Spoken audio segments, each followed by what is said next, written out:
আসসালামু আলাইকুম দর্শক শ্রোতা, আজকে আমি আপনাদের জন্য খুবই গুরুত্বপূর্ণ একটা ভিডিও নিয়ে আসছি। এই ভিডিওর বিষয়টি হচ্ছে যে স্ত্রী যদি স্বামীকে তালাক দেয় তাহলে কাবিনের টাকা পাবে কিনা।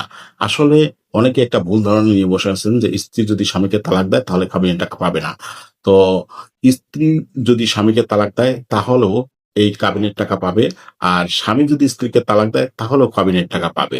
অর্থাৎ মুসলিম পারিবারিক আইন ১৯৬১ সালে স্পষ্টভাবে বলা আছে যে স্ত্রী বা স্বামী যেই স্ত্রীকে তালাক দেবে অবশ্যই এই কাবিনের টাকা পাবে।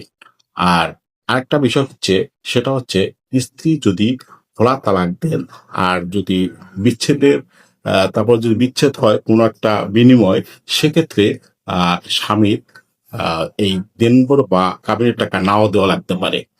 তো আসলে এই বিষয়টা অনেকেই জানে না। এই বিষয়টা যদি আপনারা প্রচুর পরিমাণে শেয়ার করে দেন তাহলে সবাই এই বিষয় অবগত হবে এবং জানবে, তো উপকৃত হবে। তা এই জন্য এই বিষয়গুলোকে প্রচুর পরিমাণে শেয়ার করে দিবেন যাতে বিষয়টা সবাই জানতে পারে। তো ভালো থাকেন। আসসালামু আলাইকুম।